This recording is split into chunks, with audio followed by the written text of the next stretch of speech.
Yo, yo, yo, what up? Bob Gooch, Jay Swish, yours truly over here at Hockey Night Scottsdale. It is Tuesday, I believe the 18th or 19th, sorry, of November. This is the Jim Montgomery packing his shit episode.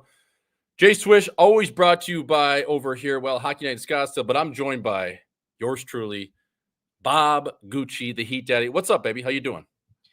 Good. I got the Oakleys on for this episode. I'm a little bit fired up because the good people, the good, nice people of Minnesota are actually really pissing me the fuck off right now because they don't know what they're talking about.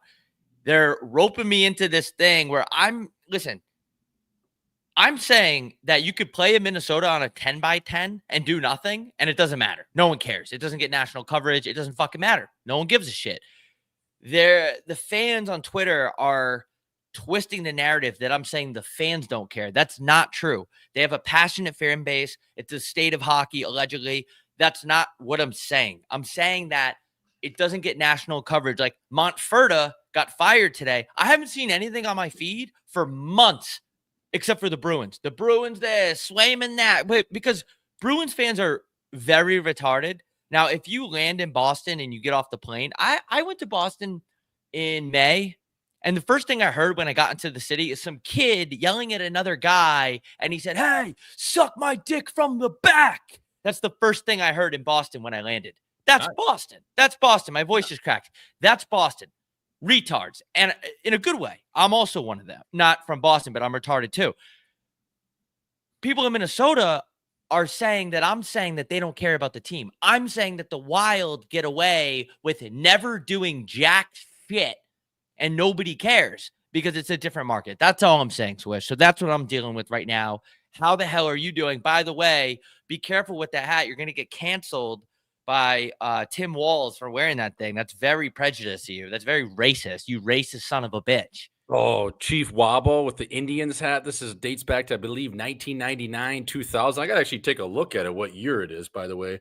World Series 1995. I grabbed this bad boy off of off of not YouTube. I grabbed this bad boy off of eBay, and I paid a pretty penny for it. So yeah, anytime I can rock the old Chief Wabo, Cleveland Indians. Are you kidding me? The Guardians, what a dog shit name that is. But yeah, you go back to the Minnesota Wild, and I mean, Rob, like, look, there's never been pressure anywhere to win with that team, especially, when they brought in the likes of Suter and Parisi years ago. And now they're eating all of that dead cap in terms of they don't have about $15 to $16 million to dish out.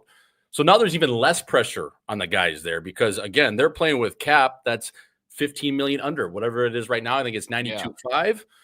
Well, they got only about 78 to spend. So that team there, yeah, they're playing with everyone's safe. The coach is safe right now. You got Billy Guerin. Obviously, they got rid of a guy in Dean Evison last year. But in terms of their general manager and their management and their whole front office, there's no pressure there.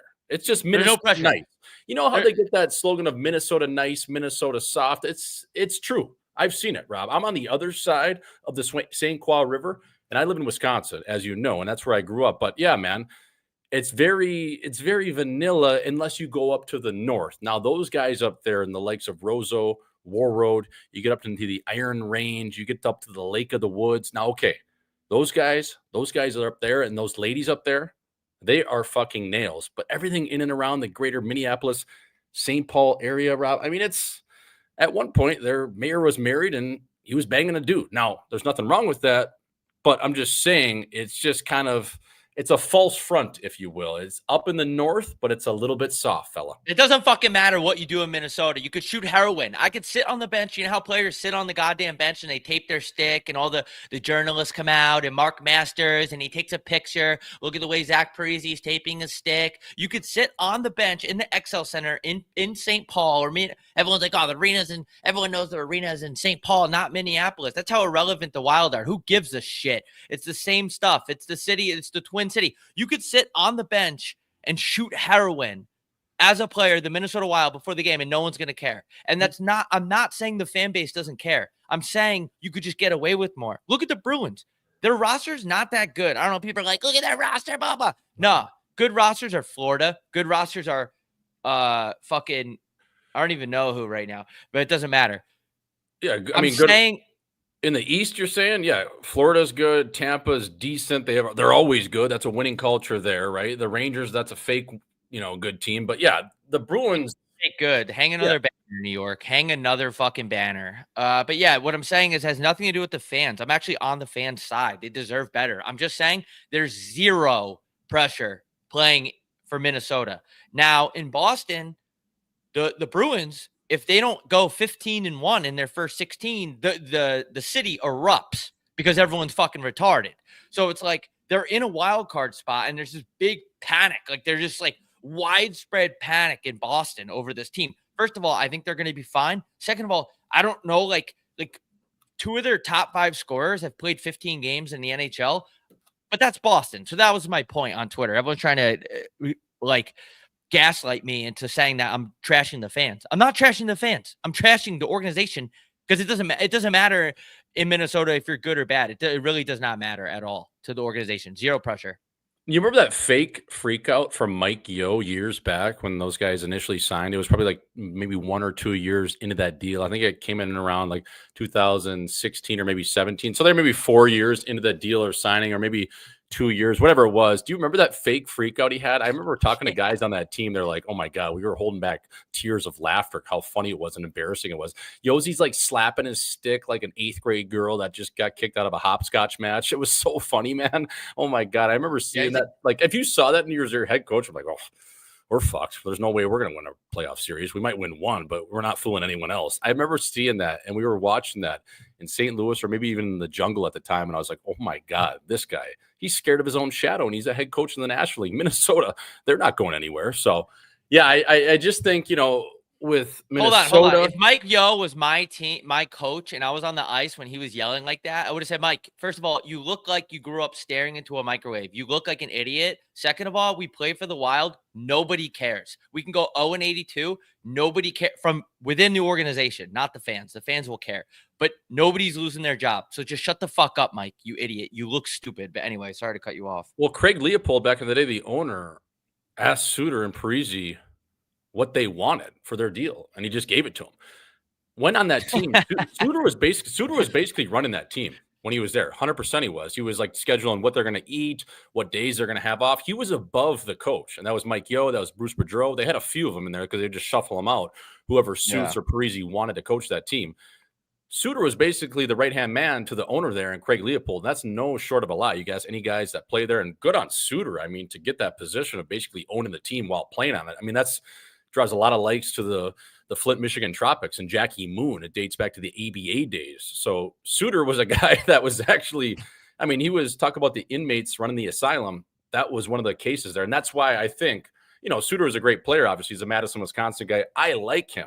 I'm just saying, I thought he was never a good when an inmate's running the team, right? It just doesn't work. Yeah, but it's the Wild. It's not even a real team. It's not even real. Bruce Boudreau, fake nice guy. Everybody knows that. Look at me. I'm fucking Bruce Boudreau. I was an HBO 24/7 a couple times. I ate ice cream. Everyone was freaking out because I was eating ice cream in the mall. Fake nice guy. Exactly like the Wild. Just an irrelevant team. I feel bad for the fans. Kind of like that Buffalo factor for me, where it's like I'm on the fan side. So all these asshole people on Twitter who are just like, what? We care about the team. I'm not talking about you. I'm just talking about it doesn't matter the results. You guys haven't made the playoffs in 300 years and done anything. So it's like I got people in the chat going, you're wrong. You're wrong. Okay, what have the Wild done? Nothing. So shut up. Anyway, getting fired. One thing I wanted to touch on just with the Wild lastly, it's a country club. You go in there, you take your shit off, you grab your Gitch bag, which is your laundry bag, you put it on, whether you get whacked 8-0, you win 2-1, it doesn't matter. Show up the next day with a smile on your face, you get in your Sierra GMC pickup, and you go to the rink. Life is good. Then we go rolling around into March, and it's hockey day in Minnesota, and it's unbelievable. We have all these kids outside skating. There's a high school game followed by this, that, and then we play. And then we get whacked by the Blackhawks. And then we somehow slide into the playoffs. We give false hope to all these good people in Minnesota. And whether you play St. Louis or Chicago or Colorado, well, you're done in 5 games. And you know what? You roll it around again. The golf shoes come out. We swing them during the summer. Minnesota summers, oh my God, it's lakes. It's 10,000 of them. It's the bonfire. It's s'mores. It's this. It's that. Blonde. And again, we get whacked again. So it's just like you just show up to the rink and it's Groundhog's Day, but it's actually kind of a nice Groundhog's Day there in Minnesota because you know what? We're all nice to each other and we're Minnesota nice and it's going to be okay. So that team, whether Billy Guerin can do it or not, because I do think he's a nail gun, I just don't know if he has the entire jam of the organization around him to really turn that culture around, because you need assholes in there, and I just don't know if they have enough of them, Rob.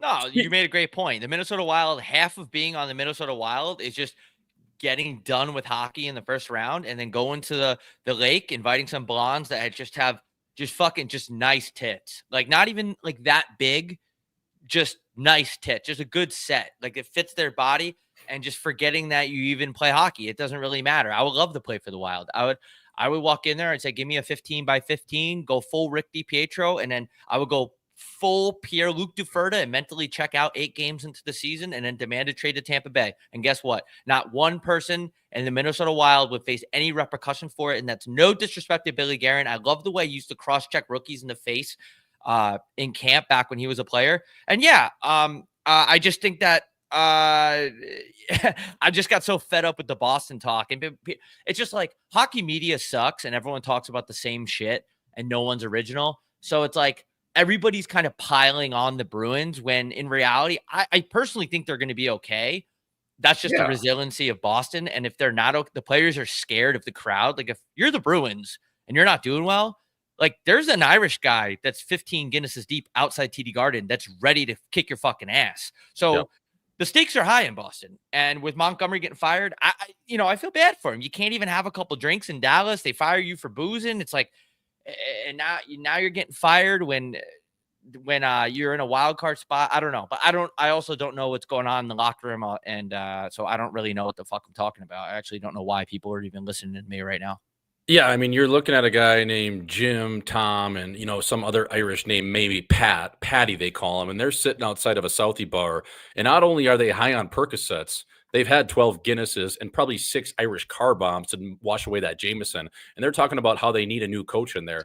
And speaking of guys that maybe a little bit, he's kind of got an asshole like rep, maybe in Seabass in terms of Cam Neely and Don Sweeney. Don Sweeney, a Harvard guy. Cam Neely, obviously a 50-goal scorer. Seabass, the pride of Dumb and Dumber, the Western Hockey League as well. But you make this move, okay, and you fire Jimmy Montgomery, who was, as a head coach, 180, 84, and 33. Very good coach. Jack Adams winning coach, mind you. And you replace him with an interim head coach who was a guy alongside Jim Montgomery on the bench with him, and Joe Sacco. Now, Joe Sacco has had no success as a head coach. His record, Rob, a little bit under 500, 130, 134, and 40. So this guy coached in Colorado, didn't have a ton of success. I think he coached there for 3 or 4 years, and he's been in and around the NHL for a while. He's played on 700 games as a player. He comes in as an assistant coach predominantly through his coaching career, and now gets the interim tag in Boston. I just don't see this. To me, just seems like a lateral move. What's going to change with Joe Sacco behind the bench? Like what are you doing? Like if you're going to fire a guy like Montgomery, you bring in the best viable option. That might be Joe Quenneville. That might be a guy like David Carl in Denver. Now, could they peel David Carl out of a university mid-year? Probably not. I don't think it would make sense for both sides. So I don't really see that one. But you got a guy like Joe Quenneville chomping at the bit. Now, the Bruins have gotten trouble in years past with, signing a guy like Rittenhouse, as you mentioned. They brought in Mitchell Miller. They've done different things that maybe to the public eye aren't the best. So maybe Q, it would get a little dicey there in terms of bringing in a guy like that, because now you're going to have to face all the backlash of the woke culture. I just think, if you're really making a move, and Jim Montgomery, I know you need a new voice, but is Joe Sacco the answer? I mean, I don't know. I don't think so. Well, the Bruins, and this is coming from a guy and 2 guys actually on this podcast that are wearing hats with Indian heads on it. Speaking of the Wild, Tim Walz would immediately cancel us. But with that being said, I don't know. Now, the Bruins like to sign racist people, and like Mitchell Miller bullying a black kid. And listen, it's not even about the fact that the kid was black. You don't bully anybody like that. The shit that kid was doing was egregious. It should never be done. He should have never got signed. So now Joe Quenneville was in the organization in Chicago when people were putting things up that one guy's butt. So I don't think that you can sign him because there's too much controversy. But dude, listen, I don't know Montferda. I really don't. But I just think that guy keeps getting the short end of the stick when he has a good record, he has a good track record. And I hope he lands somewhere else. And I think he might win the cup. I mean, they ran Bruce Cassidy out of town, and that guy goes and wins a fucking cup. Yeah. So whoever wants a cup, sign Montgomery today. I also don't really give a shit about the Bruins. I think their roster is mediocre. I don't know why. Well, I do know why. We already touched on it because it's a hard market to play in, unlike Minnesota. I just think, I don't know. I just think it's a panic move. I think everybody in that organization is full-blown alcoholics. I think maybe they're jealous that Jim Montgomery can drink them under the table. I don't know. But I kind of haven't been really watching hockey that much because it's really boring right now. But I think that the Bruins, the whole fan base panics, and I feel like the front office reads Twitter and makes their decisions on one tweet. You know, it's almost like people that vote these days. They read one tweet on Twitter and they formulate their whole opinion and their whole personality based on one tweet. I feel like that's like the Bruins organization right now. They're just really not thinking straight. Make it 4 Boilermakers, though. Yeah, I mean, look, you're talking to a guy like talking about Don Sweeney, you're talking about Neely, and Sweeney made that joke of that reference when the Swayman negotiations were going on, and it was like talking about Biz and the fellas over there about like spitting up your chiclets. It's like, dude, you went to Harvard. You know what the podcast is called, and you're actually probably listening to every episode, every clip, because you're making decisions based on what you see on the internet, just like you said, people that vote. But one last thing I wanted to say on Jim Montferda and Jimmy Montgomery. Jimmy Montgomery, my relationship, no diddy, dates back to the days of when he was coaching for the Dubuque Fighting Saints. Now, I was playing in Sioux City, Iowa, Rob, and he was actually trying to trade for me. Ultimately, he couldn't put together the package that the Green Bay Gamblers ended up putting together. Who was the coach of that team? Well, Derek Lalonde, speaking of another guy on the hot seat. But Jim Montgomery has won everywhere he's went. He was the coach of the Dubuque Fighting Saints, won a Calder Cup there. Sorry, a Clark Cup. Then he goes to college. He wins a national championship with Denver. Now, okay, he skips right over the AHL, goes to the show, goes to Dallas. He gets them to the Cup final. They don't end up winning that. And then, you know what, has to do a little bit of a rehabilitation tour. Okay, fine. Goes to St. Louis. He's there working with that team. And then again, gets the job here in Boston. And man, I think whoever gets him, especially as a player's coach and just knowing how cool he is, every player that's ever played for Jim Montgomery fucking loves this guy. He's unbelievable. He walks in a room and you're like, oh my God. He's like, he just pulls out his ball sacks figuratively and he just puts them on the table and he gives you so much confidence and so much freedom as a player where now maybe in Boston he lost the room because guys were underperforming. I mean, they bring in a guy like Elias Lindholm and he hasn't done really shit or lived up to the number one center potential that they claim they signed him to be, right? Like it's a lot of this is on the players. And Jim Montgomery has to fall on the sword. Yeah, but Elias, does anybody watch hockey? Lindholm hasn't had a good season in 3 years. I don't know what people are fucking watching. He's been declining for the last 3 years. And I don't know the guy. I don't know if he's dealing with his side piece and if he's whacking the wrong chicks. I don't know what's going on with the chemistry there. And I never played a good level of hockey, so I don't even like talking about this shit.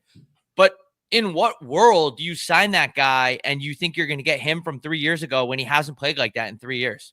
Yeah, but Elias Lindholm has never been a number one center. Really, he hasn't. Yeah, like, if you look at his game in Calgary, he was a nice complementary player. He was probably their 4th or 5th best option on that team that never did anything. Okay. Then he goes to Vancouver and he plays behind a guy like JT Miller. He plays behind Pedersen. He plays behind Besser. He plays behind a lot of these star players where he can kind of complement a secondary scoring. You know what I mean? It's not like he's a guy that's coming in and really just taking over a team.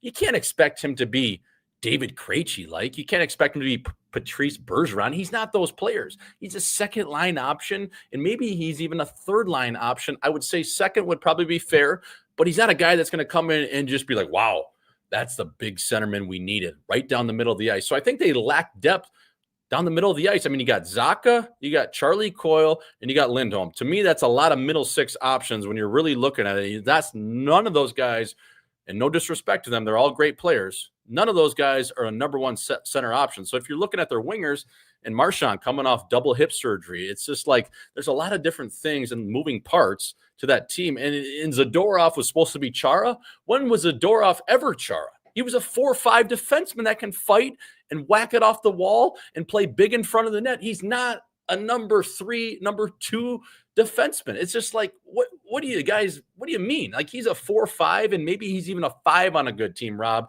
that can play 17 minutes and penalty kill.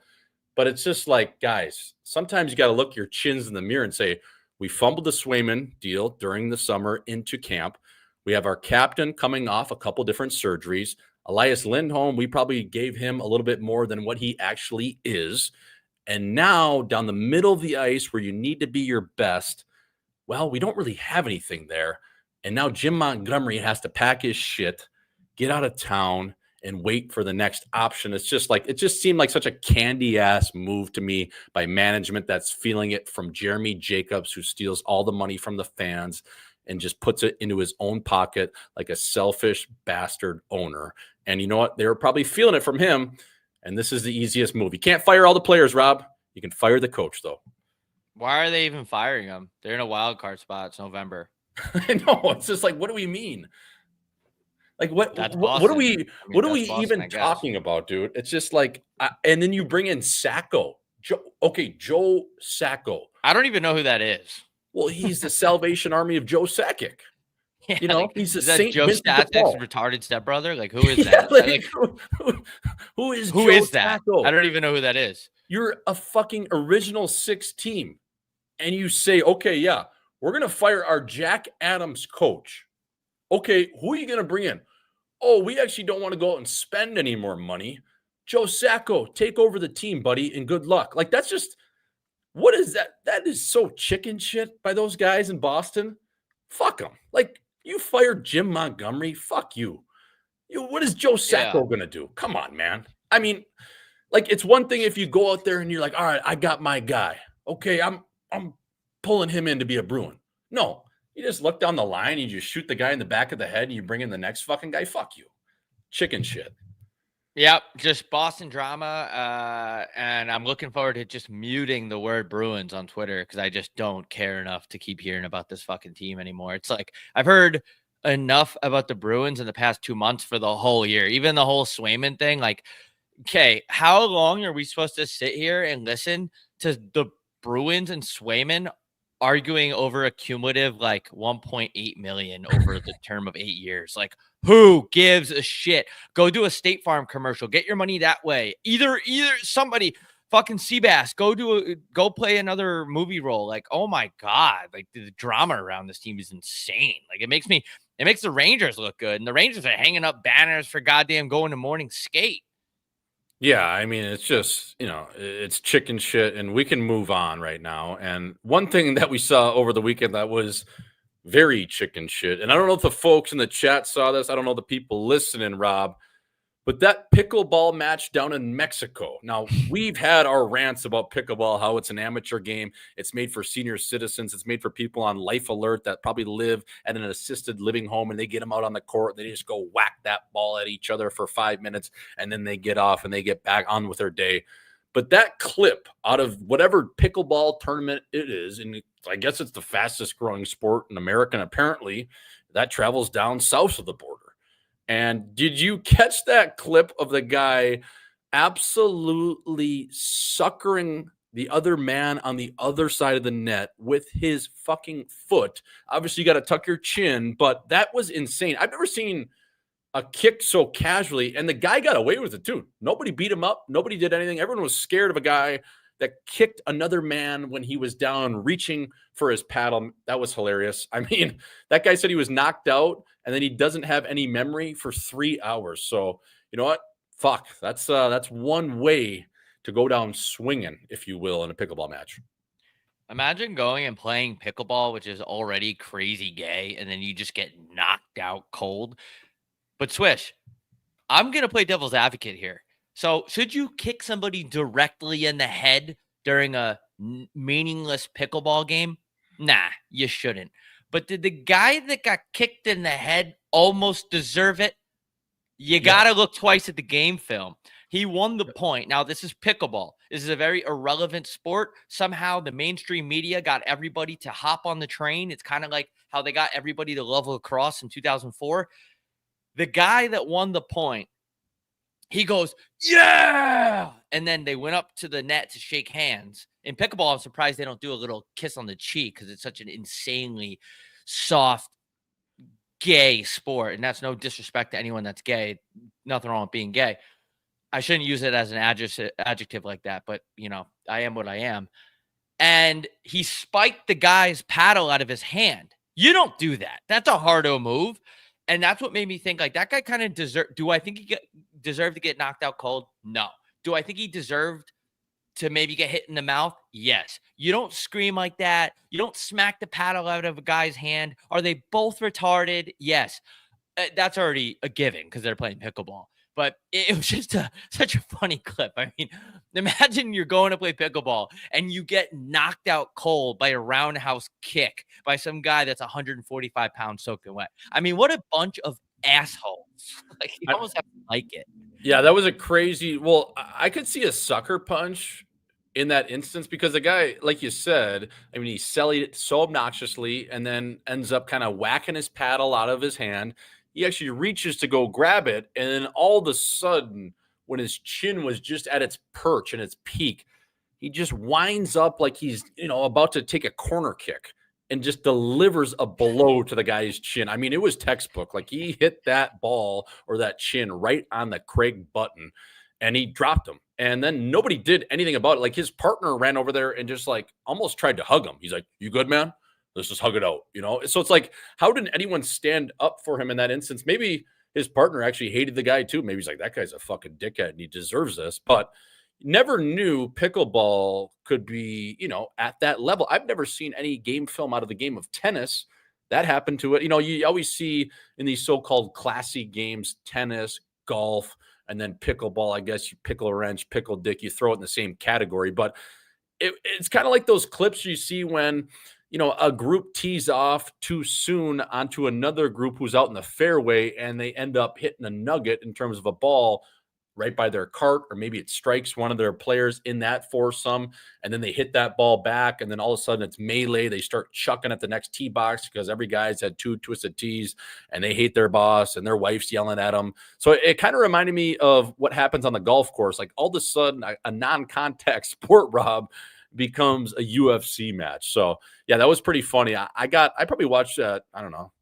10, 15 times. I want them to be put together like some sort of montage highlight pack where they just kind of run it back with this guy just taking it on the chin from that kick, because that was quite the strike, fella. Somebody in the chat said pickleball is a great sport. It's good cardio. First of all, like, just because something's good cardio doesn't mean it's a great sport. Second of all, they said go play it. I have played it. It's stupid. Listen, I gave pickleball a chance. I really did. And it's just like, you hit the ball. It's way too loud. First of all, there's no reason why the ball should be that loud off the paddle. And you just rush the net, and then you just stand there 2 feet across from the other person and just go ba ba ba ba ba. One-on-one pickleball, I actually do enjoy a little. Not like in tennis. Tennis is 100 million times more better in my opinion. But everyone has their own opinion. 2-on-2 pickleball is just too many chefs in the kitchen, and I think it's just stupid.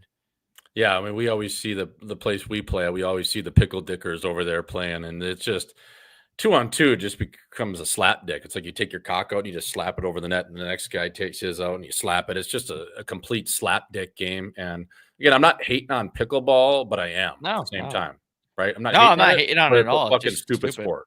So yeah, so I'm not hating on it, right? But that sport, I would never fucking play it. So you do what you want with your time. I'll be on the big boy court playing tennis and pretending like I'm good at that game. But at least in tennis, Rob, you have to move. There's more creativity. Pickleball 2-on-2, you just stand outside that little fucking kitchen area, and all of a sudden you're just dropping it off. It's like you're just throwing, the pasta into the fucking pot. It's just a little, just drop it off. Then you got to wait for that guy to hit it out. And then it comes outside the kitchen. Then you slap it at that guy's chin. And then you got to get out of the way like the Matrix, or it goes out and it's your point. That's pickleball.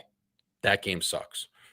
Pickleball is for guys that hit their wives. And this is like no disrespect to people that like pickleball, but like you just have a dumber IQ than the average person. That's no disrespect. And I'm not even trying to make fun of the game itself or people that play it, but you're just a stupider person without even realizing how dumb you are.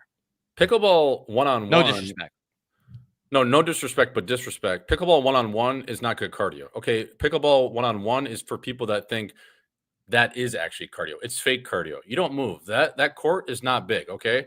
Play tennis one-on-one. Maybe you're not good enough yet, and I'm not saying I'm any good either, but work up to where you can actually rally and you have to work around the court and you actually have to chase balls down like your fucking life depends on it, like you're OJ leaving town. You got to get somewhere. It's just a way better athletic sport. Pickleball to me is like going to play mini golf versus real golf. Okay. You don't really need any of the same skills. And honestly, people that think pickleball is like this new up and coming game, that's fine. I No, it'll actually go like away. that. It'll go away. I like that though, because it keeps people off the tennis courts. So keep playing it. Keep playing that game. No, it's a good. If you look past all of the inherently stupid things about it, it's actually not that bad. Any sport, and this is just going to make my point. Any sport that pops up out of nowhere, and then all of a sudden there's professional tournaments with professional pickleball players. Keep in mind, this was not a sport 6 months ago. Now there's professional tournaments, not a sport. People just signed up for it. It's all a money laundering scheme. I don't know who's doing it. I don't know if it's the guys that funding Live Golf. I don't know who's laundering money through Pickle Wrench, but it's just not. It's stupid. I played. Me and my stepbrother and I played pickleball against a family member of mine, and his wife is actually quote unquote a professional pickleball player. Okay, she signed up. She got in the professional pickleball league. And all that happened was we would serve the pickle rock over to them, and then they hit it back to us, and then they rush the net and then just stand there and spike it. It's like, this is so dumb. Like this is stupid. But like, I think it's really good that people are getting out there and people are doing cardio, especially for people that abuse their wife, like pickleball players. It's good to get out there and maybe work out those emotions you have, because I've seen couples play pickleball and get mad at each other. Pickleball players are very angry people, and they're very bad people, and that's no disrespect. And I think I applaud anybody that gets out there and tries to alleviate their stress with exercise. It's just it's a great thing for people to get out there and do. If you're stupid, Get out there, get in a fight with your wife, because then you can bring that to the bedroom and then you can have makeup sex later, which is actually huge. You know what I mean? Like now, all of a sudden, what points you or what balls you weren't getting to on the court, well, now you're going to get to these balls. So, yeah, I respect those people that get out there, they play with their wives, they're acting like they're having fun. No, you're not. You're not having a good time. You're actually just out here because you know what? You don't want to do anything else with your wife. You don't want to go to the mall. You don't want her to disrupt your golf game you do every Wednesday with all your boys. So, okay, I'll give you this 45-minute slot on a Thursday morning between the hours of 7:15 and 8. And yeah, we can get out here. We can play a little game. I'll act like I'm happy until all of a sudden in the second game, I'm going to fucking snap on you. And you know what? I'm going to be pissed. And if you don't bang me right when we get home and I get out of the shower, and I'm overweight, mind you, this is my only workout of the week, and I'm going to have 15 beers after 12 p.m. at lunch at Twin Peaks. Now, I'm actually going to hate you for the rest of the week, and I'm not going to talk to you. So pickleball players, keep doing your thing, guys. Keep assaulting people out there. Yeah, just keep doing it. I mean, we always hear those guys are always fucking yelling at each other and all that, but yeah, good shit. Speaking of yelling, Rob, we just want to give a shout out and some love to all the people that came to the Toronto show this past weekend. It was a goddamn movie scene. It was like that scene out of Wolf of Wall Street where Leo gets on top and says, I'm not fucking leaving. And you just get this cult following of people that was unbelievable to see for Hockey Night in Scottsdale. I mean, we were getting chew cans thrown at us to sign in a peaceful way. I wore one off the head. There were cigarettes we signed. The people were unbelievable. It was so goddamn rowdy. There was about 200 odd people. It was a sold out event at the venue. And yeah, man, it was that was our first one where we've done about 10 of them now. And they've all been great and they've all been crazy. But this one in Toronto, the good chins of Ontario and where they traveled from, man, that was a movie. That was crazy. Yeah, if you haven't been to a live show, we got one in Chicago on December 30th. Those tickets will be out soon. But yeah, man, the people are just very passionate up there with our show. And it got a little rowdy at the end. And that's probably the last show that we can ever do without security. And I know that the general consensus on Twitter is like, especially me, I'm this meme account and blah, blah, blah. The bottom line is we're doing live shows. We're selling out every time we do it. And it's not trying to pump our tires. I'm just saying, like, thanks to the fans, it's such a good time. And like the atmosphere is so crazy. It really, it's cool how tangible it is. It's cool to see people come out. And yeah, that kid that hit you in the head with that chew can, that was just a bad throw. And our Yep. stage was kind of small. And first of all, I was like bombarded with drinks. There was a graveyard all over the floor. So I wish I had a chance to get up and spike that thing out of midair so it didn't hit you. But bad throw by that kid. But yeah, just a rowdy show. Overall, a positive experience. And I think people in Chicago will have just as good as a time. And we get up there and hey, we just do this podcast in real life. That's really just what it is, man. Yeah, I would say, yeah, it even has a more comedic stand-up feel, I would say, because we're just shooting at the hip. Now, we do shoot at the hip in this show too, but again, we're just a couple assholes talking on a StreamYard account. But when you get to the real chin and get out there and see the people, I mean, this Chicago show should be a movie. That's going to be at the Barn Hockey Bar. That'll be on December the 30th. Again, it'll be the boys, it'll be special guests. We're lining up a couple special guests as we speak. And then the Winter Classic is the next day, Rob. So there should be a lot of people, a lot of smoke in town, if you will. That show will be right around 7 p.m. And look for the link for the tickets. We're just getting that dialed in right now in terms of working with the bar and just the overall attendance and, just setting the stage, if you will. So we're getting the capacity all dialed in for that show and the prices, and that'll be fun, man. I can't wait. There's some special giveaways we're going to have. There's going to be Bedard jerseys. There's going to be tickets, a lot of different things in the works in terms of, people giving us some different things to give to the people, if you will. We have some sponsors for this show that we'll announce at a later date, but I can't wait for that show, man. Chicago, that's right down the road. I spent a lot of time in the Chicago area, Rob, as you know, not only in the jungle, but growing up playing hockey. So I do have a lot of buddies there, and they'll be showing out. So I can't wait for that show, man. That's every time you get up there on stage too, it's an addicting feeling. It's like a little hit of heroin. Now, I've never done heroin besides that one time at band camp when I was 12, but I just think anytime you inject, especially our fans, into your veins, it's a different kind of crowd that I've ever seen around the game of hockey. Let's put it that way, and I love it. Yeah, it's fun. And I just want to mention that New York, we're definitely going to do a show. Boston, we're going to do a show. The hard thing about Boston is that the venues are just not easy to work with. They just think that you're going to come out there for free and do the show for free and actually lose money. They think they don't understand math in Boston, actually. They don't understand that, like, we can all win here. We can do a show for you guys, your bar can generate revenue. We can generate revenue.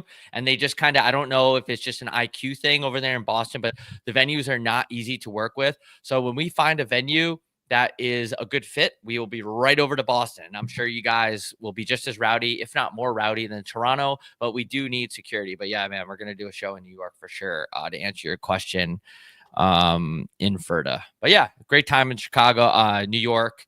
Sorry, Jesus Christ.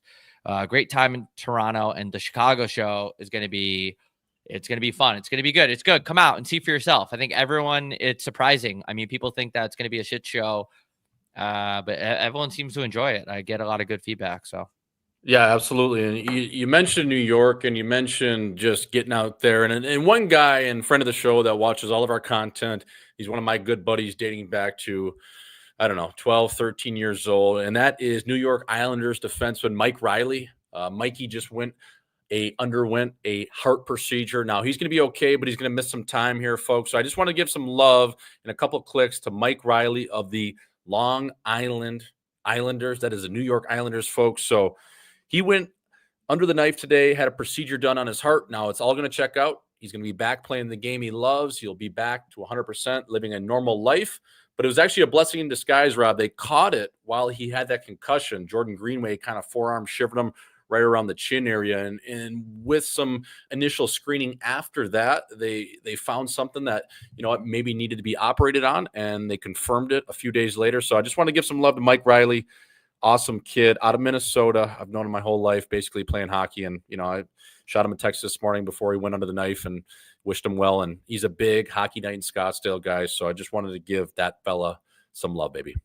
everything happens for a reason, man. Everything. You got to look at the bright side of, you got to always find diamonds in the mud. That's my Instagram bio. And you could say that that's gay, that that's my bio, but it's true.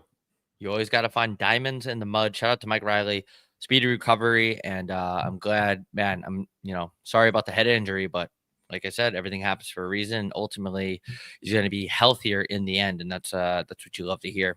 Yeah, absolutely. And speaking of healthier, and speaking of a guy that went home and maybe hung up his key and is not on the slopes as much anymore, or maybe he's just cleaned up his life and he's happier on the other side of the pond and playing in St. Petersburg, and Evgeny Kuznetsov. Now, I just wanted to touch on that lacrosse style goal he had in the Continental. Is that the most Russian thing you've ever seen? That a guy that just comes into the middle of the slot, lassos that puck on his forehand, and then throws it back across the green to the blocker side of the goalie while he, little 2 scoops from Ben and Jerry's Rob, throws it back across the seam over the goalie's blocker. How are you? Like a Michigan lacrosse style goal in the middle of the slot. To me, if I was showing one person what is the KHL, I would show him that clip.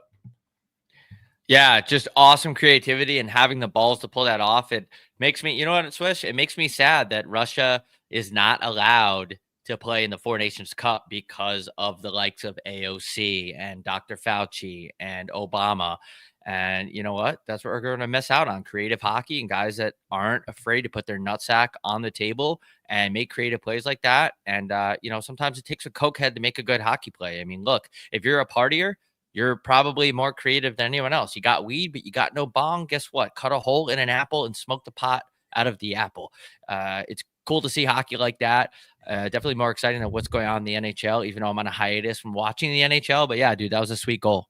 That was a nasty goal. And you mentioned just the Four Nations and not having Russia. Like, how stupid is that? Put politics aside. You think these guys have any say in where they're fucking born? Like, if you don't have Russia in this tournament, now the Four Nations, I think, is just the dumbest thing ever, anyways. I mean, it's 4 teams, and they're just going to go play each other in Montreal and go to a new room massage and then go get a tug and then go back to the NHL season. It's not the Olympics. It's not the World Cup. No, it's the Four Nations. We picked these teams out of a hat, and we're all going to play each other here in Montreal, and then nothing is going to get awarded because it's the first time something's ever been done. Like, I get the concept, but it's also, if you don't have Russia, if you don't have Czech, if you don't have Slovakia, if you don't have some of these greasy Eastern Europeans coming in tracksuits that don't shower for days on end and they stink up the whole city and whack all the good women in Canada, and especially French Canada, what are we even really doing here, Rob? Like Four Nations, like Finland, Sweden, US, Canada, who cares? Like, if you don't have Russia and at least Czech, to me, it's a throwaway game up in Rochester, Herb. It's a picnic. It's a fucking, again, it's just a nothing burger to me. I don't even know if I'm going to watch it. I might go to Montreal just to be around it, just to try to wheel, but I'm not going to go to the games. Yep. Don't care about the Four Nations Cup at all. Just a money grab. Sell the jerseys. Sell a tournament that only includes half the world playing in it. No Trinidad and Tobago. No Iceland, no real teams. So just don't care about it. Just another thing yet again that hockey does wrong. And bad vibes in the chat tonight, to be honest. We had some 12-year-old telling me my haircut looks bad. Yeah, man. I mean, I get my haircut at Great Clips. It's not supposed to be good. Your flow's terrible, buddy. I don't know if that kid's just 14 years old. Somebody said Emily Kaplan's absolute worst. That's just a horrible take. Do you even know her? Have you met her? She's actually a really great person. I like her a lot. Yeah, bad vibes in the chat tonight. I'm going to stop looking at it because it's throwing off my mood. Yeah, that's all right. Don't let the chat get to you. You know what? It's not. I'm just saying it's bad vibes in the chat. So I'm just addressing it. I mean, for sure. I mean, it's not like that guy probably combs his hair with a pork chop. So either way, it's all good. But yeah, we were in Toronto, Rob, and I just wanted to touch on, we've talked a lot about hockey this pod, and it's whatever. Sometimes we got to talk about hockey. Sometimes we talk about pussy. Sometimes we talk about everything in between. And before we get to one of the other things, I just want to touch on, man, we were boots on the ground drinking cab in a nice glass over there. Shout out to those guys in Toronto. I don't remember their names. Do you remember those good fellas' names? They're from Uxbridge. They own a car dealership. They were kind enough to invite us up to their suite. Those guys were awesome. Those kids, great kids. They said next time, whatever we need in Toronto, they got us. And I think, you know what? You got their names, fella. Shout out to Robert, William, Brett, and Con. I let them all take my phone and follow themselves on my Twitter account because they were huge beauties, man. And sometimes, Swish, let's just call a spade when random guys come up to us and They offer you a drink, you don't know if it's spiked, and they invite you to places, you don't know if it's going to be bad, and you want to be generous, you want to say, yeah, I'll come, whatever. Sometimes it ends up being a bad experience, but that was not the case with these fellas in Toronto. Had a hell of a time, made our game experience so fucking fun, man. These guys, they were just like, you guys want more wine, more wine. At one point, like, these guys, they had the cadence of a 5-star restaurant waiter. I would be standing there with my wine glass, and it would be like, kind of like, I've had this much left, and they would come over and they would fill up my glass, and it was just all class from those kids. And they're really, nice enough to let us hang out there and enjoy the game. And what an exciting finish, overtime goal by Mitchy Gritty Marner, as you like to call him. But yeah, shout out to those fellas. Those guys were great, and that's part of the reason why Toronto has a special place in my heart, because of the way how cool the people are to us, man. Yeah, those kids were awesome, and again, they're just genuine dudes. Like, they came up to us after, the first period or whatever. It was one of the fellas. I actually have his number. I just, sorry, buddy, I forget your name. I was 12 deep at that point because you kept topping me off. That was unbelievable. Like, I was sitting at, a little place in Beverly Hills with 5 diamond service. It was Michelin star, by the way. But speaking of that game, and we were sitting there, we had just shuffled in. We had missed the first period, and we were get to our seats. And we see that hit in the second period of Darnell Nurse getting his absolute chin put on the other side of his body. Now, I think, the suspension, the punishment did fit the crime in terms of 5 games with Reeves and his history. But I don't know. I watched that hit 100 times that night. We were sitting at Cactus Club after I still was watching. It's just like, there's been a ton of different takes on this, and we can quickly get to the point, but it's like some of the onus has to be on the player there now, leaving the trapezoid with your chin down. Now, when you're in the trapezoid, getting that puck on a reverse play that comes from the left corner now into the trapezoid, and as you round to the right side on your forehand as a left-handed shot defenseman, you got to, number one, know who's on the ice. And you've just played at least 30 seconds with number 75 on the ice. So he is the F3 in that instance because he's a right winger. And he kind of does a little bit of a silhouette turn, reloads downhill, Rob. And you got to know the big fella's coming to meet you on the other side of that post. Now, Darnell, it was 1 Mississippi, 2 Mississippi. As the head popped up, Reeves met him for the contact. Now, it was stick on stick to initially, but you knew he was going to finish at least through the shoulder. But he tagged his chin and ended up, stunning Darnell Nurse. He got hit by a goddamn freight train. And, it was a gory scene, to be honest. There was blood everywhere all over his visor. Reeves gets the boot. He ends up getting 5 games. But if you're Darnell Nurse, number one, thank God you're alive, brother. Like, you wore that pretty good. And it sounds like he's going to be back within the next 5 days to 10 days per his head coach, Chris Knobloch. But fella, you got to know when you're on the tracks, and there's got to be just a little bit of onus on these puck carriers in the NHL. You can't just skate around with your head down. Now, that is a vulnerable position. But okay, if you get that puck, maybe take a look up the ice before you touch it, and then use that net to have some security. That is one of the places on the ice where if you stop or you make a little move or a little bit of a, reverse play back, or you can honestly, turn back in terms of a cutback, there's different options there. I just thought Darnell skated into that, and I was like, holy fuck. Like, did we just see some dude die at Scotiabank Arena, and what are we going to do next?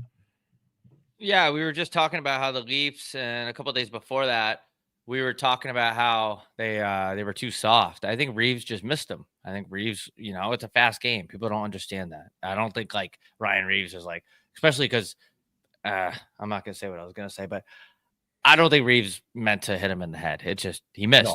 He was coming in hot on the forecheck. Darnell had his head down, whatever the fuck. He kind of looked like he fumbled the puck a little bit, but he just missed him. It happens. Hopefully he sent him a text after the game or something and said, or maybe we don't want him to, because we were just talking about how we want the Leafs to be meaner. But hopefully Darnell is all right. And that's hockey, man. Sometimes you get your clock cleaned, and it's happened to me. It's happened to you. And you learn your lesson. You move on. Yeah, 100%. And like, we don't have to be at a dead horse. I believe Ryan Reeves went down the tunnel afterwards, shook up Darnell Nurse and said, you know what, buddy, sorry about that. Sorry for tagging your chin like it's open season and I'm taking down a 12-point buck. But speaking of taking down something, Rob, and if you're, wheeling, doing a little bit of this, a little bit of that. Okay, one thing I wanted to bring to your attention, and it's out of left field. I'm a left field guy, but I've been seeing this for 2, 3, 4 years now, and I always check the Venmo app, and I always check it in particular to see who's sending money to each other. Now, there has been a lot of consistency in terms of 2 to 3 to maybe 4 couples I know that at this point are married and they have kids. So why would you send your wife $46 every other day for groceries? Why is your wife paying you for gas? Why is your wife charging you for going to TJ Maxx to pick up an end table? Don't you guys have a linked bank account at this point? And maybe can this just be the buddy system where, if you're going to pay for something one day, I got you the next? Why do couples who are binded by marriage Venmo each other and charge each other for different things? To me, that is just that's ludicrous. That's erroneous. That's crazy. What are you doing?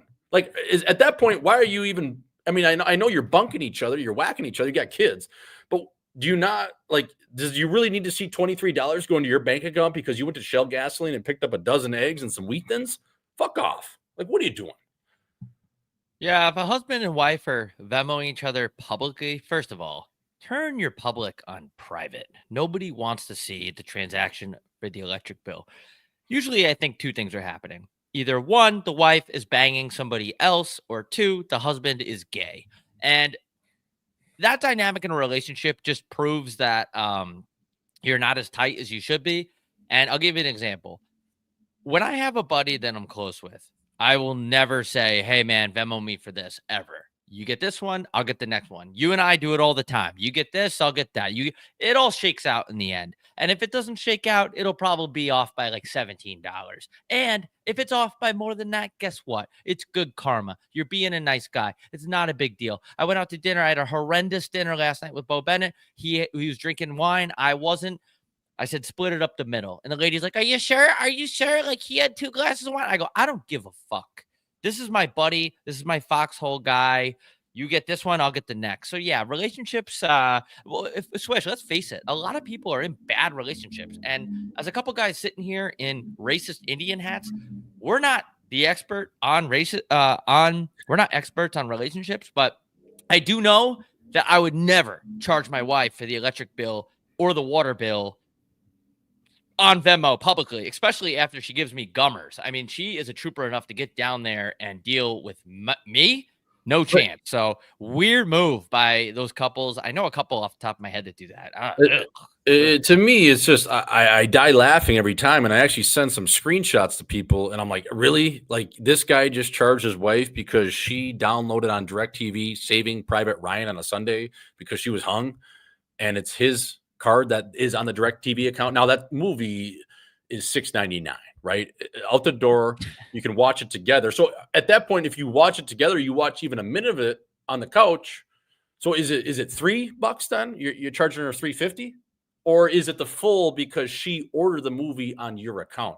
To me, if you start playing the Venmo game, that is just crazy to me. Like, you're charging just for everything at this point. Everything's on the table. I don't care what it is, what we get, but okay, it's the Uber. Now you're splitting the Uber. Now you're splitting the movie on DirecTV. Now it's the AC bill. Now it's the heat, the electrical, the condoms.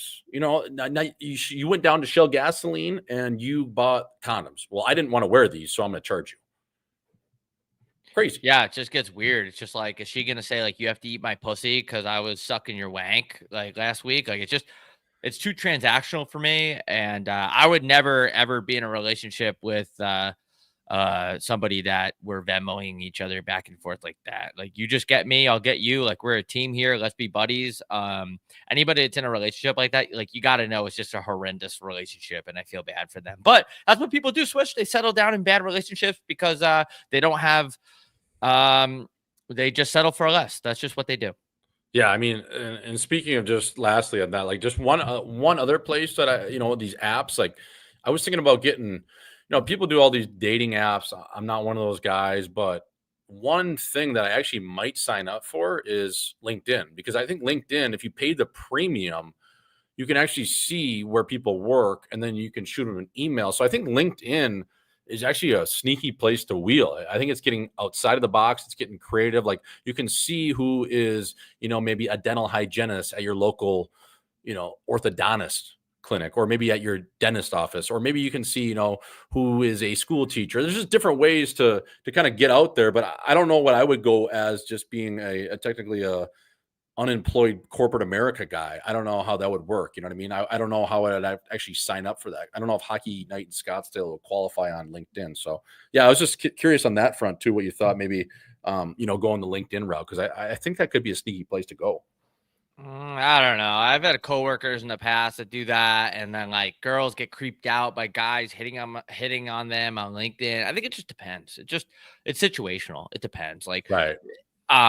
If you're a 58-year-old guy that's making 125K a year and you're hitting on a 21-year-old intern on LinkedIn, I mean, that's going to be a turnoff. But it depends. Who knows? Maybe you're high up in JP Morgan Chase and you're successful, and not to say that all women are materialistic, and maybe it works for some guys it doesn't. So I think to me, I wouldn't do that. I think dude, the chat sucks tonight. I got to stop reading the fucking chat. It just sucks. I'm not taking any questions today. Sometimes I don't let it get to me, but last night I had a horrendous dinner at Mastro's. I got ripped off.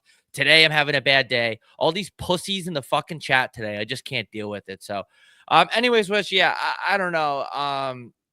LinkedIn for me, it's just not my speed. I'm just not a corporate guy. I don't know how the inner workings of that, but yeah, I'm sure there's some trim on there too. Yeah, I like it. That I just wanted to bring your attention. So yeah, we can banning anyone. I'm just dropping the ban hammer on people. Yeah, I like usually I don't even look at it, but today it's just I'm not dealing with it. Yeah, that point guard guy, good. I mean, weirdo. That other guy, these anonymous fucking weirdos. It's yeah, it happens, man. For every one day I have where I care about the comments, I go like 4 months without caring. So I guess today's just my mulligan. Yeah, take it 2 off 1, you get the old breakfast ball. But Gooch, we got some news, hopefully, that we're getting in the lab later tonight for the folks. So we are going to be editing that Halloween video, and that was Texas Roadhouse with the full gear on. Then we went over to the roller rink, and hopefully, obviously, a lot of the people saw that promo. They saw the trailer for that. It's going to be an absolute banger. We're getting into the lab tonight to edit that with our boy Sammy. So hopefully we'll have that out later in the week for the folks. When we talk again, I'll be in Pittsburgh, Steel City, with my chin tucked. But fella, I don't know if you want to open it up to any questions, comments, concerns from the chat. I know a couple assholes ruined it for everybody, but I would take 1 or 2 if some of the good people out there have something for the boys, and open it up maybe for 1 or 2. If not, yeah, we'll take some questions. I don't want to ruin it for anybody. And listen, you don't have to get on here and kiss our ass. Just like I usually don't even look at the chat, but I tweeted while you were talking. I tweeted that we're taking questions and answers. So I started scrolling through it, and that's when shit went haywire. But yeah, I mean, listen, it's just a good sign when people troll like that. It just means the podcast is growing. So yeah, we'll take any questions that don't involve something fucking retarded. We appreciate. I'll take this one from Nick Newman. That's pretty funny. Right here. Yeah. Nicky Newman. Nick Newnam.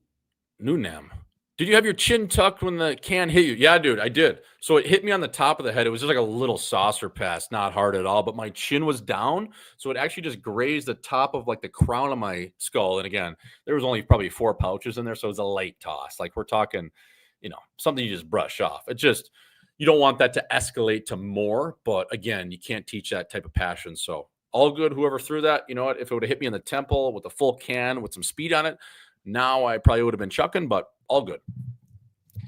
This is funny. I said this. What's the issue? This is a comedy show. That's something I said during the live show. Best night of my week. Thank you. Was it the actual Mastros or Ocean Prime at Kierland? It was the City Hall in Old Town, and it was horrendous. It was really, really bad. Like, so if you've been out with me enough to know, like, I'm not gonna send shit back. If my food sucks, I'll have it. I'll jab at it. I'll make fun of it. But to really, I lost sleep over it. Bo said that he woke up at 4 a.m, pissed off about his sea bass, and he couldn't fall back asleep. So, what's up with Austin Matthews? Spilled. I don't know. He's got a back in, or I don't know.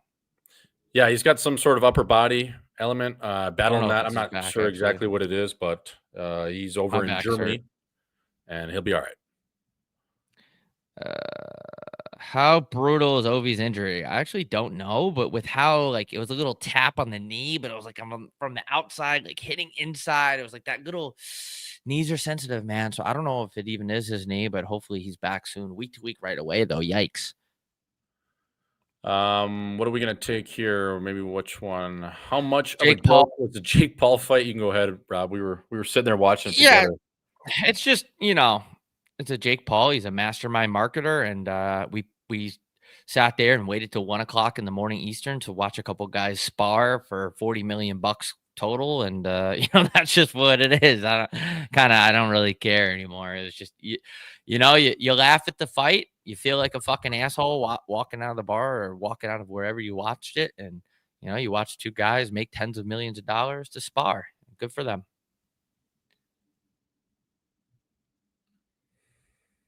How is Scotiabank Arena?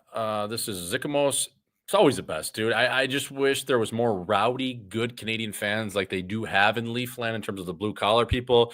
But as we know, the lower bowl, you can only afford it if you work for some big firm or hedge fund in Toronto, or you're big a part of like the corporate world where you just get these seats given to you and you start eating sushi, nigiri, tempura shrimp, and you go down and have your fancy little cocktail. Like, to me, there just needs to be more excitement in there. There needs to be more of the real fan base of the 90s and the 2000s with the Leafs fans. But anytime you get in that barn, man, the acoustics are actually unbelievable in there. Every performer that goes in there says the same thing. I know nothing about music. I just like listening to it when I'm high. And you know what? It just, that overall, just that energy when it actually does get pumping and even the music's on, it's just crispy. I love that arena. Yep. All right, let's wrap this up. I got to record another show right now, and we got to edit that Halloween video tonight in about 45 to 50, 60 minutes. So, Yep. I let's wrap got this one up. Yep. I'm in a horrible mood. But all right, man. Thank you to everyone watching the show. It'll be out on YouTube, Apple, Spotify, and any last word, Swish? I'm done. Nope, I am hopping on another pod as well, so I'll see your chin in about 45 minutes. Folks, like, subscribe, go over to our YouTube. Please share this with everyone you know, even if they don't even want to see it. Just send it to them and say, hey, can you go like this? Subscribe to it for the fellas. Merch is on the way. Show on the 30th in Chicago. As you know, ticket link will be up soon. Please like, subscribe. We appreciate it. We love you over here at Hockey Night in Scottsdale. We will see you Thursday.